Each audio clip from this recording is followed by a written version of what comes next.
Please help support the channel by visiting our Amazon store, affiliate link below. Hey, what's going on, everyone? My name is Matt Jarbo. This is 3 Buck Theater, and I know that I have ragged on Sir Ridley Scott for quite some time. I have. When it comes to Alien, I feel like he's lost his touch.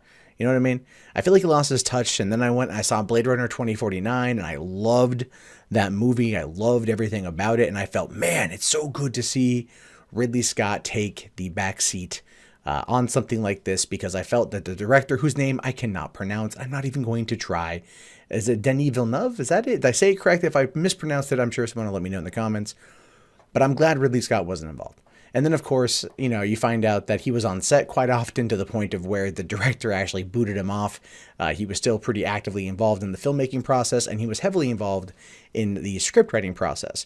But he wasn't a huge fan of Blade Runner 2049, saying that it was too freaking long.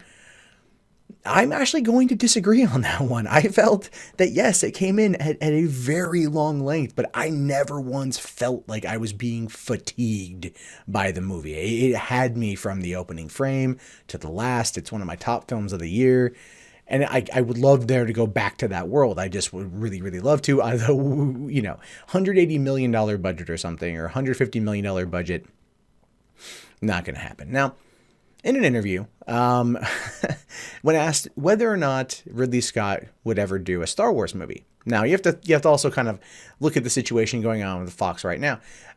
Ridley Scott, with Alien and a bunch of other movies, tends to go through 20th Century Fox.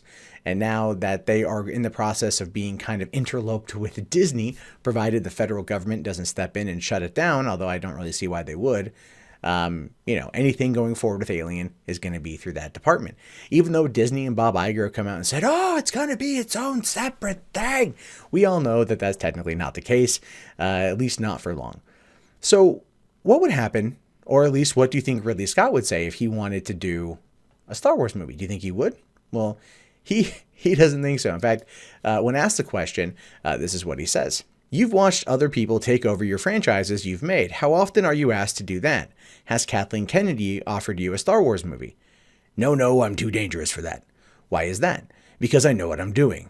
I think they like to be in control, and I like to be in control myself. When you get a guy who's done a low-budget movie and you suddenly give him $180 million, it makes no sense whatsoever. It's fucking stupid. You know what reshoots cost? I can't imagine. Millions.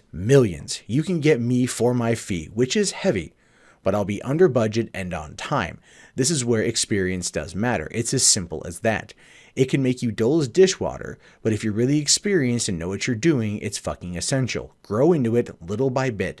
Start low budget, get a little bigger. Maybe after 20 million, you can go to 80, but don't suddenly go to 160. Now, of course, he kind of jumps around in that statement, but you get the general idea. He is too dangerous to do a Star Wars movie for Kathleen Kennedy. Which is precisely the reason why I cannot believe I'm going to say this. Ridley Scott should totally do a Star Wars movie. He totally should. Give him a standalone, right? Make it all about the damn Bothans. I don't care. But let him do this. And the reason why I say this is Ron Howard is kind of the key person as to the reason why I'm saying this. They went with Gareth Edwards for Rogue One, which was a bold choice because he'd only done low budget and he actually was able to bring it home. However, the story to many people wasn't as good as it could have been, whereas the visuals were fantastic. Rian Johnson, who'd really only done a couple low budget films prior to that, you know, Brick and Looper, really stretched out this story, this movie that did not need to be what it was.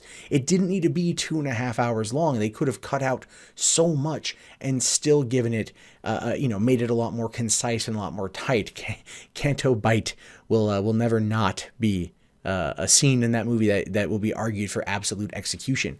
The point I'm trying to say, though, is that Ridley Scott, for all of his flaws, yes, he can, in fact, overproduce and underdeliver. Provided I think he has the right material. The Martian, he says he shot that in 72 days when normally would have taken about 120 to 130. Same goes for Alien Covenant. However, looking at those two films, well, The Martian was excellent. Alien Covenant was not. The Martian script was written by Drew Goddard, who was originally going to direct the damn thing before Scott came in and kicked him out.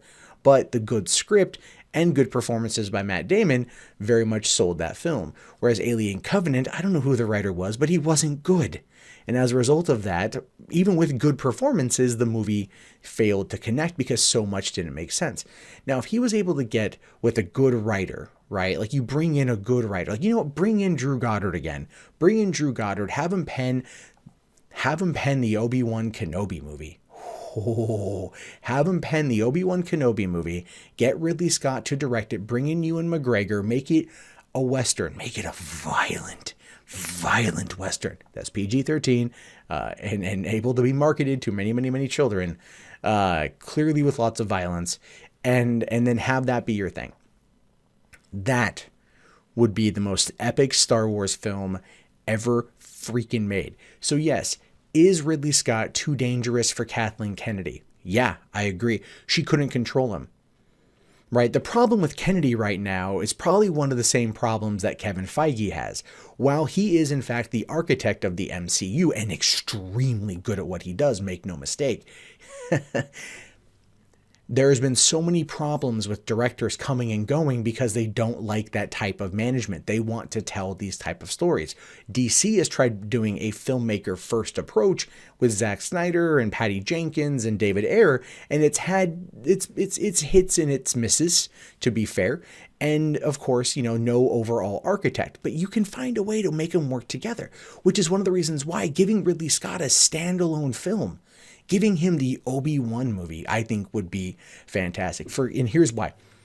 For one, Ridley Scott, as I mentioned before in the Alien Covenant sequel video, wants Alien to be Star Wars. We all know that's not going to happen under his guidance right now.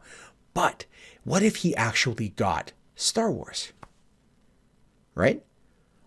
Look, Rian Johnson's The Last Jedi has not done as well as Gareth Edwards' Rogue One or J.J. Abrams' Force Awakens, and that's just a fact. You can't deny it. The movie's done gangbusters, don't get me wrong, but ultimately it's not going to pull in as much money as that.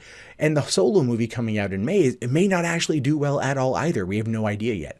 But what if you give him the Obi-Wan movie, which they are talking about? There's the rumor that they're going to be announcing here pretty soon. You give him the Obi-Wan movie, bring in a good script writer. I mean, a good, solid screenwriter. Bring him in, tell this story. I think that would be it. I think he would be able to do it. That to me is the best way to marry both worlds, right? To marry them together. I think that's going to be the best course of action for this one. Will it ever happen? I don't know. No one listens to me anyway, except for you. And I don't know who you are, but I think you should definitely let me know what you think in the comments because I want to know your thoughts. Also, thumbs up the video if you guys haven't already, because I do like to do this and it does help with the engagement. Subscribe if you want to get more movie commentary from me. This is something I love to do, and I love for you guys to listen and engage and all that jazz. If you have, as always, my name, of course, is Matt Jarbo. This is $3 Theater. If you guys do want to see more content from me, you can always do so right now.